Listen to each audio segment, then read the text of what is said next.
Okay, let's bring this baby home. I was a landlord who had a tenant, the same tenant for 12 years. Around year 10, she stopped paying rent. The world was in a pandemic, so the courts shut down. And the system said she had rights, tenant rights, to sit there in heat and water and comfort while I footed her bills for 1 year and a half. And then the world decided to try and right itself. The courts reopened and I, without a lawyer, filed for eviction. I won, all was fair, or some version of it, until September 8th, 2021, the day of the eviction. In short, my tenant mollywopped my ish. Her main weapon of choice, the damn water I was forced to keep on. And then there was the raw chicken and the pork chops and the 10s and 20s of raw sausage rolls she rolled down the vents, along with lard and yogurt and beans and mayo. Who even has that much mayo? Turns out I was better than blessed because my insurance policy covered it all. This is the finale. This is the 9-month journey it took to put my house back together. This is how the story ends. Hey y'all, hey. All right. So today, my hair always looks super crazy in the camera. But anyways, okay, update. Today is August 17th. Y'all, all right, hold on. Back up. Today's August 17th, that part is true. But I had scheduled a trip to go to New Orleans on Friday. My flight is at 8 p.m. on Friday, right? And then maybe 2 days after I had scheduled the flight and made the flight, and I had thought about early, I said, oh, we're getting there around 10 p.m. at night on a Friday. However, we're going to be paying for that hotel that whole day, and we're getting in so late. So I was like, maybe we should get in earlier. So let me go back in and look at new flights. So I did that. And for one reason or another, the new flights didn't appeal to me. So I just kept the original 8:30 p.m. flight, right? Then maybe 2 days later, I thought about something. I said, aren't you selling the house? Aren't you in the middle of closing or trying to close or something? And I was like, totally forgot about it. Totally forgot that I'm in this process. So I said, let me send them an email to see, hey guys, when are we supposed to be closing again? So I did. Why they told me Friday, the 19th. So I was like, okay. Awesome thing is at least my flight is so late. So then I said, wouldn't it be nice, because y'all know I like playing the wouldn't it be nice game.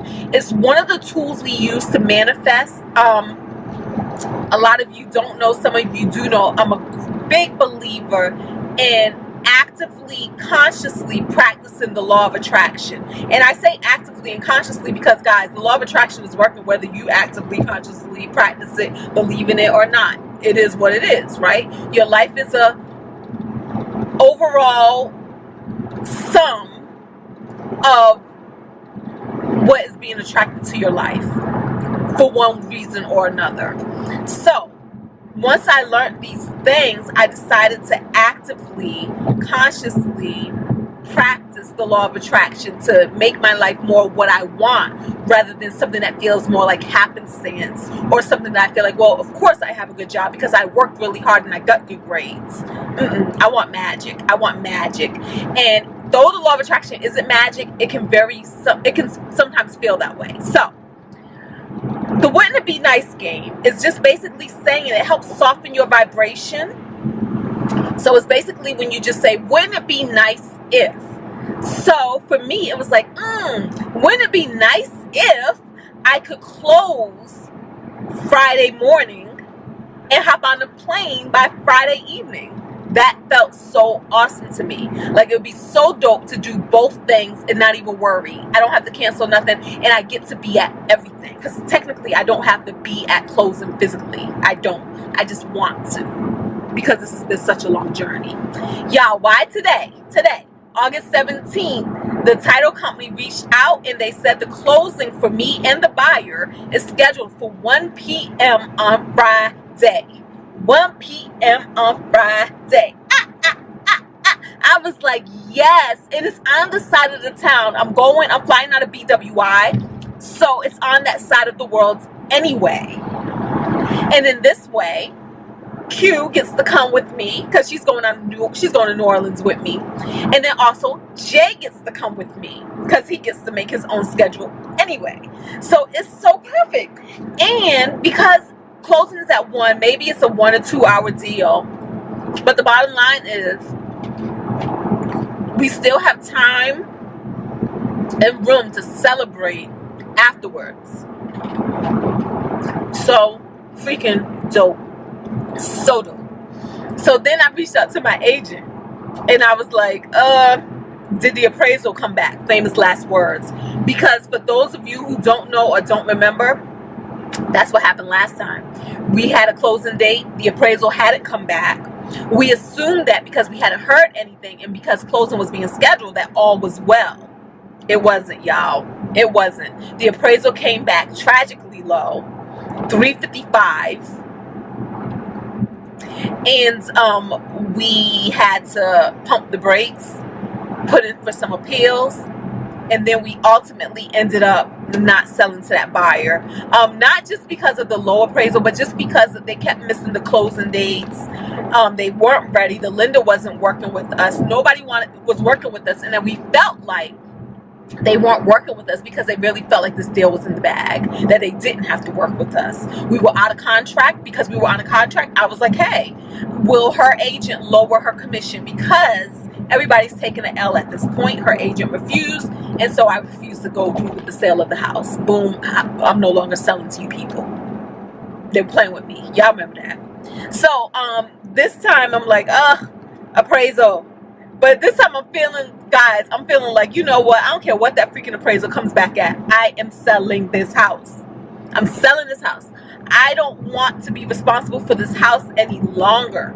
Like, the fact of the matter is, until this house changes hands, anything that happens to this house, I'm responsible for. And I just don't want that pressure no more.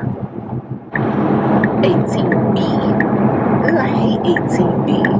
Why do they do that to me? Oh, wait, where am I going? Wait. I'm going straight. I'm going to go straight. All right, I'm on my way to get my hair done. Yeah, it's like I don't even need to get on. Why are y'all trying to take me on the Beltway when I don't need to get on the Beltway? I can stay right on this toll road and hit DC this way. Okay, so I'm just like, guys, I am over this appraisal. I'm over it. I don't care what it comes back at. I'm selling this freaking house. I'm good. I just left work and just got back in my car right now. It's like about 2:40. When I got back in my car, why my phone rang immediately as soon as I got in the car, and it was my agent basically saying the appraisal came back. The appraisal came back $15,000 more than what it came back last time. $15,000 more than the first appraisal. That tells you right there, appraisals are freaking subjective. This go around, my agent went ahead and sent everything to the appraisal that we sent in that second appraisal during the appeals. So this time around, we just sent in the comps, not the comps, but the traffic, to show the interest in the property for both times. Like when we put on the market, this is how much interest it garnered, and when we put it on the market the second time, this is how much interest it garnered, right? And these are the offers we had to show that all these people were willing to pay over what we were asking.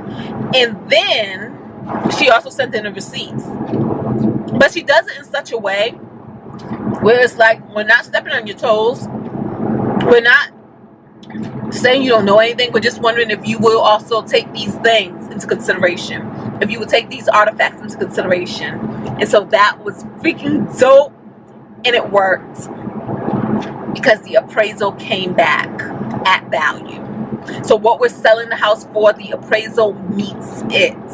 Guys, if this would have went through like this the first time around, like I said, even though we sold a house for $385, if the appraisal came back at $355, we're not saying, okay, give us $385. What we're saying is, can you meet us somewhere in the middle? Could you reevaluate this house, take our artifacts into consideration, and at least bump it up to $365, $370? If that would have happened, she had a $5,000 clause, so if it would have said $370, she would have paid $375, something. But they weren't willing to do that, so we just went this route. I'm not getting that original $385, even though we had offers again in the $380s. But guys, I'm getting so much more. I got this wonderful, valuable lesson. We got this wonderful, valuable story that we got to share with one another. My story with you guys, and a lot of you shared your stories with me. And I got a whole house that I did not sink very much of my money into. That would have never happened. Any other house on the market, to include the house I live in right now, I would have had to put more money into the house to get it ready to be sold. For real. Y'all see these houses out here? Go look on Zillow. These houses are beautiful. People are really fixing up their homes. They are really putting money into upgrading their homes. These houses look like they are model homes out on these streets. I know a lot of people were saying you can sell your house as is because anything is selling. Well, the market is changing.